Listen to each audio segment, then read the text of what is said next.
달기자TV에 오신 전국의 학부모 여러분 안녕하십니까. 오늘이 5월 31일 5월의 마지막 밤입니다. 예고해 드린 대로 정석에 대한 내용으로 영상을 제작하도록 하겠습니다.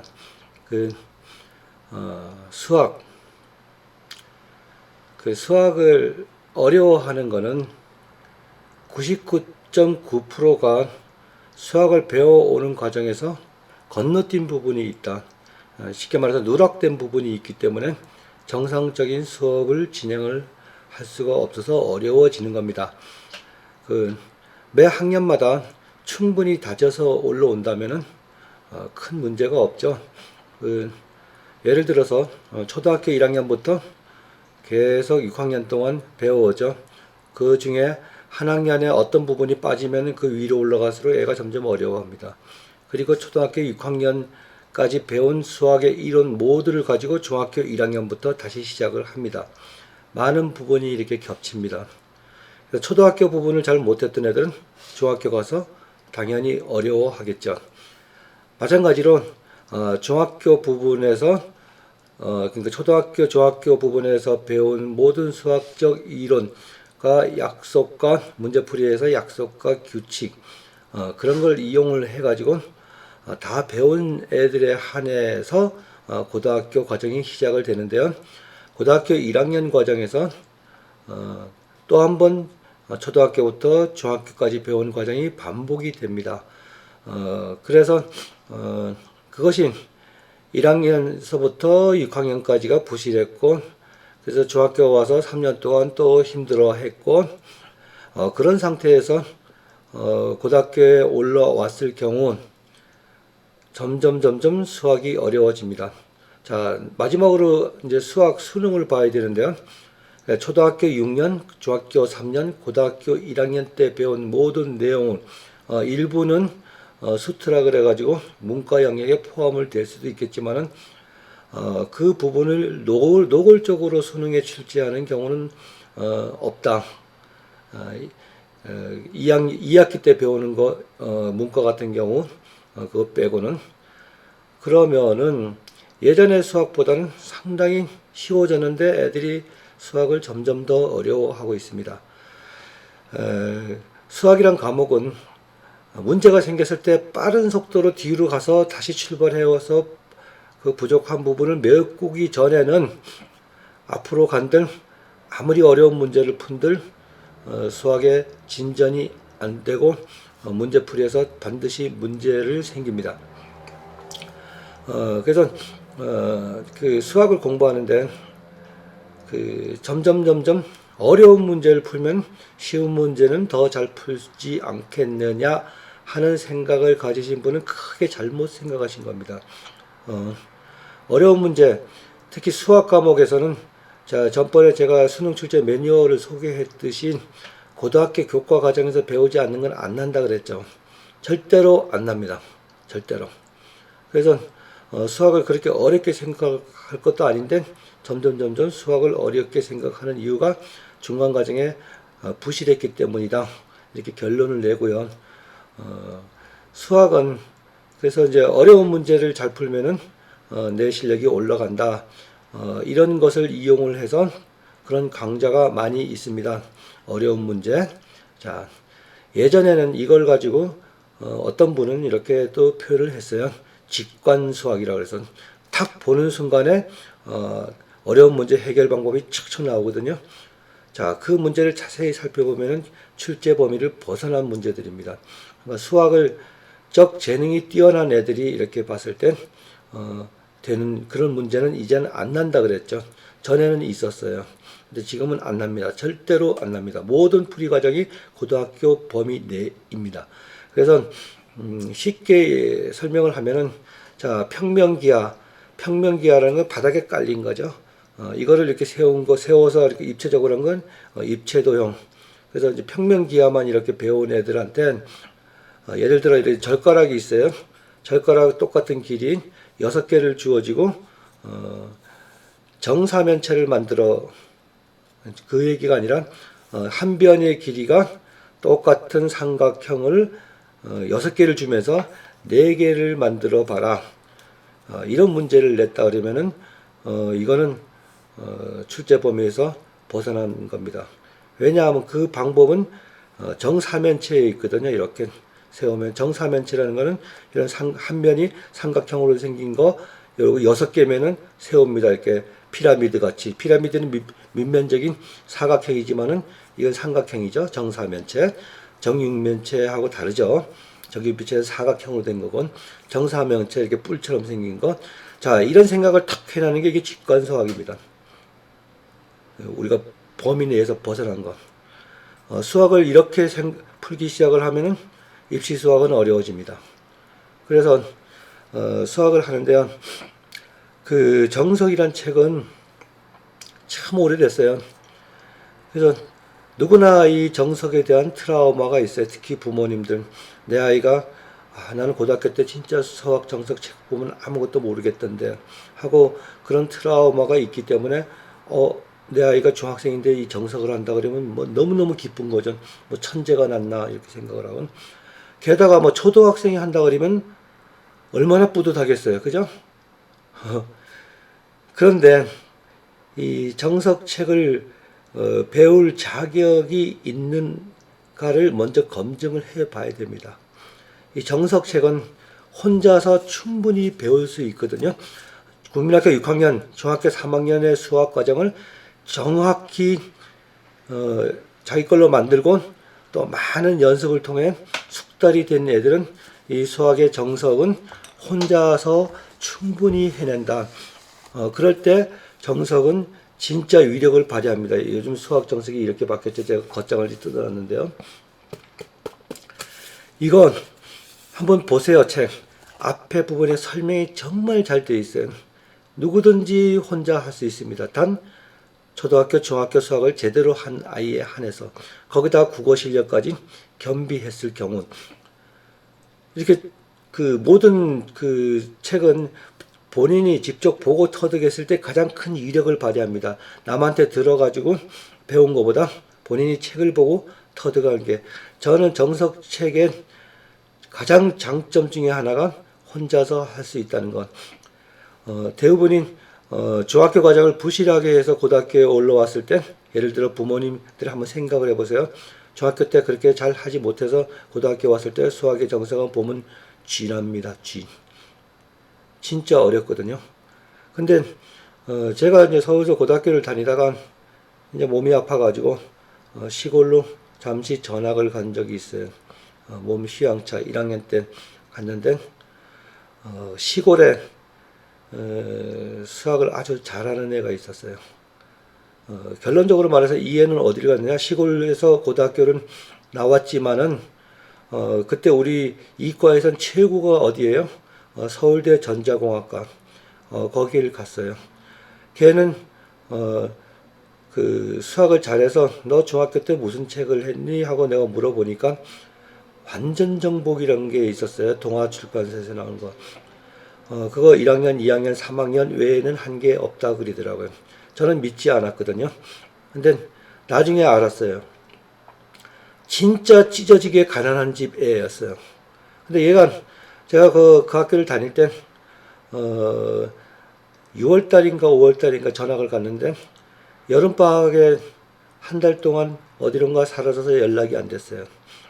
그래서 나중에 얼굴이 새카매가지고 계약을 할 때 나타났는데 너 방학 때 뭐 했니 하니까 말을 안 해요.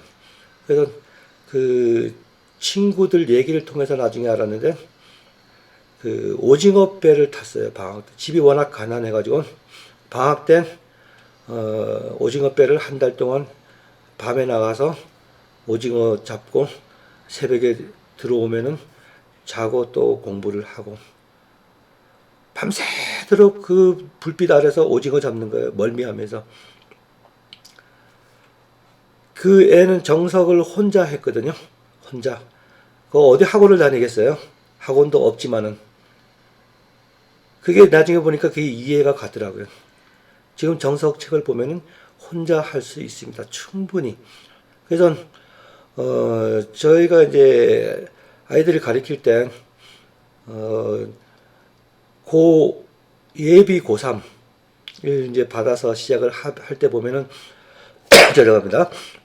수학을 정말 못하는 애들, 그러면 수학의 정석을 1학년 거부터 다시 출발하거든요. 그게 이제 공통수학, 뭐 10다시 가나, 뭐 상하, 뭐 이거죠. 거기서부터 진짜 열심히 해서 방학 동안에 그 10다시 가나 공통수학 부분을 겨우 끝냅니다. 그리고 새학기가 시작되면서 그 다음에 수투, 미적 해도 수능 때까지 절대로 안 늦거든요. 제대로만 하면. 그래서 그런 애들, 수학을 보통 이하로 하는 애들은 교재가 딱 3권이에요. 수학의 정석, 그리고 센 수학, 그리고 EBS, 수능 특강, 수능 완성, 이렇게 3가지를 가지고 공부를 하는데 거의 다 1등급 이상 나옵니다. 다른 거 안 했어요. 그거 그 대신 완벽하게 했죠. 그리고 수학의 정석을 혼자 파괴합니다. 안 되면은 급할 때만 정 모르겠는 것만 강의를 일부 해서 들려서 이해를 시키고 넘어갑니다. 자, 그런데 지금 현실은 어떤가요? 여러분들이 그 수학의 정석을 지금 제가 이 입문편을 만들었는데요. 다음에는 이제 본격적으로 수학의 정석을 어떻게 해라 하고 그 동영상을 올리면 그렇게 해주면 됩니다. 그런데 그렇게 해서는 안 될 아이들이 있어요. 그 안 될 아이들은 어떤 아이들이냐? 자, 수학의 정석을 가지고 한번 부모님들이 애 보고 한 중간쯤 펼쳐가지고 한번 그 연습 문제 말고요. 여기 보면 기본 문제라는 게 있어요. 기본 문제. 기본 문제를 이 밑에가 보이니까 가지고 한번 풀어보라 그랬어요. 풀어보라고. 그 했으니까 어느 정도 버벅버벅하고 풀 수는 있는데요. 그거 가지고는 증명이 안 되니까 센 수학에 보면은 첫 단계, 두 번째, 세 번째 단계에 있어요. 자, 두 번째 단계를 한번 풀려보세요. 그게 잘 풀리면은 정석이란 책을 해도 됩니다. 근데 그게 잘 안 됐을 경우는 다시 고등학교가 아니라 중학교 과정 수학으로 빨리 돌아가서 그것부터 다지고 와야 됩니다. 그래야 제대로 수능 수학에서 1등급 받고 학교 내신에서 1등급 받을 수 있거든요. 통상적으로 고등학교 2학년들이 가장 공부를 안 해요. 왜 안 하느냐? 1학년 때 해서 뭐 놀래가지고 바둑바둑 해봤더니 별 차이가 안 나더라. 그냥 시험 때만 반짝반짝 해나 열심히 하나 차이가 안 나더라. 그래서 많이 놀아요. 그 제일 좋은 기회를 다 놓치고 나선 뭐 또 잘 해보겠다고 방법을 내서 뭐 기숙학원을 가니 난리를 쳐봤자 똑같은 결과가 나옵니다. 모든 공부의 기본은 혼자 스스로 한번 해보는 겁니다. 그거를 할 능력이 없기 때문에 부모가 옆에서 역할을 해 주셔야 됩니다. 최소한도 아이가 어떠한 상황에 놓여 있는지 한번 해봐야 되거든요. 그리고 또 정석을 아직 안 했다. 그런데 주변에서 벌써 나는 뭐 중1인데 벌써 옆에 애들은 다 정석을 하고 있다. 이런 경우 보내기에 앞서서 그런 학원에 보내기에 앞서서 정석책을 가지고 한번 보라 그랬었죠. 보고 문제를 한번 풀어봐라 했어요. 이 책을 가지고 한 번도 안 봤을 경우 못 풀 거예요. 그럼 이 책 나가는 거 아닙니다. 절대로. 초등학교 6년, 중학교 3학년의 수학을 완전히 통달한 애들이 이걸 봤을 때 제대로 이해를 하고 내 걸로 만들 수 있다 이겁니다. 이거 가서 선생님이 가르쳐주면 다 이해합니다. 왜냐하면 초등학교, 중학교 과정이니까요. 그냥 뭐 몇 가지 빼놓고는 그거 보면 그런 거 하지만 문제 풀어보라 하면 한 문제도 못 풀어요. 제대로. 셀을 갖다 놓고 한번 테스트를 해보세요. 그래서 정석 강의 하나 제대로 끝내겠다 하고 마음을 먹었던 부모님들은 그 전에 아이를 테스트를 해보세요. 그리고 잘못됐으면 빨리 돌아가서 그 부분을 다 채우고 나서 해도 안 늦습니다. 중학생들 같은 경우. 자, 그러면 고등학생들은 어떻게 하느냐? 여름방학을 이용해서 중학교 과정을 빨리 해야 되겠죠. 빨리 해야 됩니다. 그러지 않고는 만회할 방법이 없어요. 그리고 2학기 때는 여름방학 때 선행을 하는 게 아니라 중학교 과정을 끝내고 2학기 때 시작이 되면은 그때 차분히 따라가도 절대로 안 늦습니다. 그리고 그 1학년 과정에서 있는 수학은 진짜 중요한 거니까 2학기 때도 1학기 때 거를 복습을 하면서 해야 됩니다. 왜냐? 1학기 때 과정을 다 이용을 해서 2학기 때 또 넘어가는 거니까. 그래서 부실했을 경우는 2학기로 넘어가는 게 절대로 아니라는 거. 그 점을 말씀드리고 싶네요. 그래서 그 수학 이 정석은 진짜 좋은 책인데요. 잘못하면은 선행을 해서 제대로 안 됐을 경우는 이걸 일종의 이제 뭐 비유가 맞을지는 모르겠지만은 수학에 체했다 저는 그렇게 표현하거든요. 진짜 고치기 힘들어요 그때는. 보라 그러면 다 아는 건데 본인이 보기 싫어해요. 본인이. 그런데 무슨 공부가 되겠어요.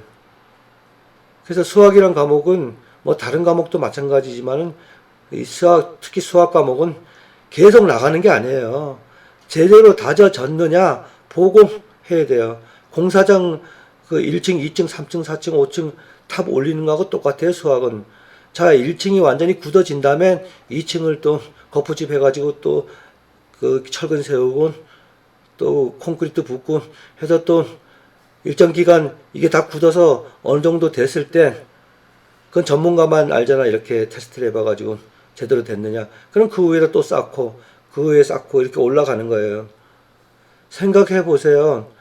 그 10층짜리 건물을 짓는데 1층서부터 제대로 대충 하고 넘어갔다고 한들 낑낑대고 맨 위에 올라갔을 때 어떻게 돼요? 수능 한 방에 와르르 다 무너져 버리죠. 그땐 치우는 거 더 힘들어요. 철거비가 더 듭니다. 똑같아요. 수학이라는 학문. 밑에서부터 차근차근 진짜 잘 다져서 올라가야 할 때만 성공을 하는 게 이 수학이라는 학문이고 건축의 고층 빌딩 짓는 이론하고 똑같습니다. 그래서 말씀을 드리는 건데 제가 뭐 그 학원을 다니지 말라 이거 아닙니다. 좋습니다. 다니게 하더라도 그 학년에 맞게끔 수학이 되어 있는 상태에서 그 학년을 보내라 이거예요.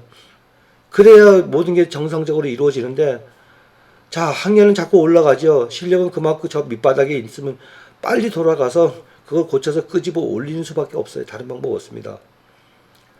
이거는 부모가 해줘야 돼요. 아이 스스로 절대로 못합니다.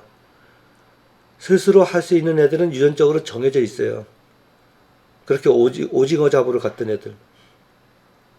가문에 그 유전자를 타고났던 애들. 그런 애들 그렇게 뭐 흔한 애들이 아니거든요. 그런 거 본받아서는 되는 게 아니에요. 뭐 누가 어떻게 서울대 전자공학과 갔대? 뭐 이러면 여름방학 때는 오징어 잡으러 가고 하니까 그거다 진짜 우리 애들도 여름방학 때 오징어 잡으러 보내야지. 그런 분들 굉장히 많다니까요. 제발 그런 식으로 하지 마세요. 그래서 오늘은 이 수학의 정석을 과연 우리 애가 제대로 나갈 수 있는가 그 방법에 대해서 설명을 드리고 다음 편에서부터는 수학을 정석을 잘 할 수 있는 방법을 또 설명을 드리겠습니다. 자, 잘 이해하셨죠? 네. 끝까지 들어주셔서 감사합니다.